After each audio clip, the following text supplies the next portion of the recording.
বড় সুখবর, দুপুর ১২টায় তেজগাঁও কার্যালয়ে শতভাগ পে স্কেল গ্যাজেট প্রধানমন্ত্রীর হাতে তুলে দেন অর্থমন্ত্রী সহ আরো ১৩ মন্ত্রী। নবম পে স্কেলের আজকের গুরুত্বপূর্ণ নিউজটি শেষ পর্যন্ত দেখুন এবং শুরুতেই এই চ্যানেলটি সাবস্ক্রাইব করে ভিডিওটি কন্টিনিউ করুন।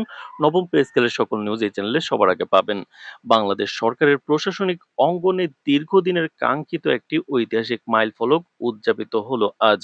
বহুল প্রতীক্ষিত নতুন পে স্কেলের চূড়ান্ত খসড়া গ্যাজেট সর্বোচ্চ মহলে হস্তান্তরের মধ্য দিয়ে সরকারি কর্মকর্তা কর্মচারীদের বেতন কাঠামোর দীর্ঘদিনের অপেক্ষার অবসান ঘটেছে।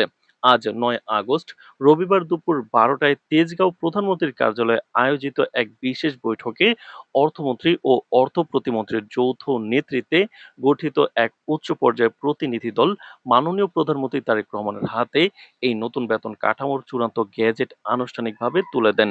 ঐতিহাসিক এই মুহূর্তটিতে মন্ত্রিসভার গুরুত্বপূর্ণ সদস্য ছাড়াও উপস্থিত ছিলেন সচিবালয়ের ১৩ জন জ্যেষ্ঠ সচিব, যাদের প্রত্যক্ষ তত্ত্বাবধান ও নিরলস পরিশ্রমে তৈরি হয়েছে এই বৈষম্যহীন ও যুগোপযোগী পে স্কেল গ্যাজেট।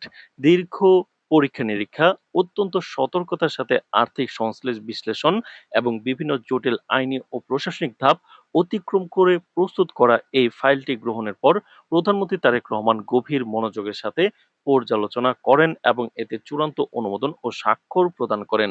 নতুন অনুমোদন পাওয়া এই বেতন কাঠামো আগামী ১৭ আগস্ট প্রজ্ঞাপন আকারে আনুষ্ঠানিকভাবে দেশব্যাপী প্রকাশের রূপরেখা নির্ধারিত হলেও চলতি মাস থেকেই সরকারি কর্মকর্তা কর্মচারীদের এই নতুন বেতন কাঠামো সম্পূর্ণ কার্যকর করা হচ্ছে। নতুন পে স্কেলে নিম্ন ও মধ্যম স্তরের কর্মচারীদের জীবনমান উন্নয়নকে বিশেষ অগ্রাধিকার দেওয়া হয়েছে। বিশেষ করে ১১ থেকে ২০ গ্রেডের কর্মচারীদের জন্য নতুন করে রেশন সুবিধা চালু করার পাশাপাশি তাদের মূল বেতন ও অন্যান্য আনুষঙ্গিক ভাতা পূর্বের তুলনায় রেকর্ড পরিমাণে বৃদ্ধি করা হচ্ছে। সচিবালয় ও সংশ্লিষ্ট দপ্তরের দায়িত্বশীল সূত্রের বরাতে জানা গেছে, নিম্ন গ্রেডের কর্মচারীরা যাতে বর্তমান বাজার মূল্যের সাথে সামঞ্জস্য রেখে স্বাচ্ছন্দ্যে পরিবার পরিচালনা করতে পারেন, সেজন্যই ১১ থেকে ২০ গ্রেডে বেতন বৃদ্ধির হার সবচেয়ে বেশি রাখা হয়েছে। একই সাথে অবসরে যাওয়া প্রবীণ নাগরিকদের স্বস্তির কথা বিবেচনা করে পেনশনের হার একলাফে ৮০% বৃদ্ধি করার অভূতপূর্ব সিদ্ধান্ত গৃহীত হয়েছে। তো দর্শক, ভিডিওটির এই মুহূর্ত পর্যন্ত যারা দেখছেন চ্যানেলটি সাবস্ক্রাইব করে রাখুন নবম পে স্কেলের সকল নিউজ সবার আগে পেতে। নিয়মতান্ত্রিক উপায়ে প্রণীত এই পে স্কেলের নতুন কাঠামোর নিয়ম অনুযায়ী ১ থেকে দশম গ্রেডের কর্মকর্তাদের মূল বেতন ৫০% এবং আনুষঙ্গিক ভাতা ২০% হারে বৃদ্ধি পাবে। অন্যদিকে মাঠ পর্যায়ে ও সচিবালয়ের সিংহভাগ জনবল অর্থাৎ ১১ থেকে ২০ গ্রেডের কর্মচারীদের মূল বেতন সরাসরি ১০০% বা দ্বিগুণ করা হচ্ছে এবং তাদের বিভিন্ন খাতের ভাতা ৫০% পর্যন্ত বাড়ানো হচ্ছে।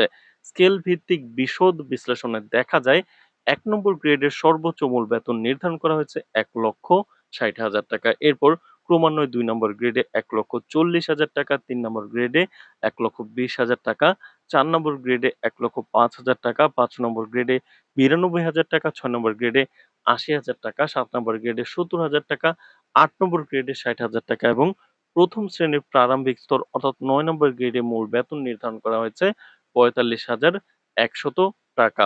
মধ্যম ও নিম্ন স্তরের স্কেলগুলো সাজানো হয়েছে আরো বাস্তবসম্মতভাবে। এর মধ্যে ১০ নম্বর গ্রেডে ৪৩,০০০ টাকা, ১১ নম্বর গ্রেডে ৩৯,০০০ টাকা, ১২ নম্বর গ্রেডে ৩৪,০০০ টাকা, ১৩ নম্বর গ্রেডে ৩০,০০০ টাকা, ১৪ নম্বর গ্রেডে ২৬,৫০০ টাকা, ১৫ নম্বর গ্রেডে ২৩,৫০০ টাকা, ১৬ নম্বর গ্রেডে ২১,০০০ টাকা, ১৭ নম্বর গ্রেডে ২০,৮০০ টাকা, ১৮ নম্বর গ্রেডে ২০,৫০০ টাকা, ১৯ নম্বর গ্রেডে ২০,২০০ টাকা এবং সর্বশেষ ২০ নম্বর গ্রেডের জন্য সর্বনিম্ন মূল বেতন নির্ধারণ করা হয়েছে ২০,০০০ টাকা। রাষ্ট্রীয় বাজেটের উপর এককালীন অতিরিক্ত আর্থিক চাপ রোধ করতে নতুন এই পে স্কেলটি ২টি কৌশলগত ধাপে দেশ জুড়ে বাস্তবায়ন করা হবে। প্রথম ধাপে চলতি অর্থবছর তথা এই জুলাই মাস থেকেই সকল গ্রেডের সরকারি কর্মকর্তা কর্মচারীদের মূল বেতন অর্থাৎ শতভাগ বেসিক বেতন কার্যকর করা হবে, যা সরাসরি তাদের ব্যাংক অ্যাকাউন্টে যুক্ত হবে। পরবর্তী ধাপে আগামী অর্থবছর থেকে বরাদ্দকৃত সকল প্রকার সুযোগ সুবিধা ও বর্ধিত ভাতা পুরোপুরি কার্যকর করার সুনির্দিষ্ট পরিকল্পনা নেওয়া হয়েছে। তো দর্শক, ভিডিওটির এই মুহূর্ত পর্যন্ত যারা দেখছেন চ্যানেলটি সাবস্ক্রাইব করে রাখুন নবম পে স্কেলের সকল নিউজ সবার আগে পেতে। সরকারের এই কৌশলগত সিদ্ধান্তের ফলে রাজকোষের উপর হঠাৎ কোনো অতিরিক্ত চাপ সৃষ্টি না হয়ে ভারসাম্য বজায় থাকবে। আবার কর্মচারীরাও চলতি মাস থেকেই বড় ধরনের আর্থিক স্বস্তি পাবেন। রাজনৈতিক ও অর্থনৈতিক বিশ্লেষকদের মতে অর্থমন্ত্রী ও সচিব কমিটির হাত থেকে গ্যাজেট গ্রহণ করে প্রধানমন্ত্রী তারেক রহমানের চূড়ান্ত অনুমোদনের মাধ্যমে সরকারি প্রশাসনের স্বচ্ছতা, সচেতনতা ও অভূতপূর্ব গতিশীলতা ফিরে আসবে। সরকারের বাজার মনিটরিং ব্যবস্থাকে এখন থেকে অত্যন্ত কঠোর ও শক্তিশালী করার জোর তাগিদ দিয়েছেন অর্থনৈতিক বিশেষজ্ঞরা। তো দর্শক, নবম পে স্কেলের যে কোনো গুরুত্বপূর্ণ নিউজ সবার আগে পেতে এই চ্যানেলটি সাবস্ক্রাইব করে রাখুন। আজ এ পর্যন্তই, ধন্যবাদ।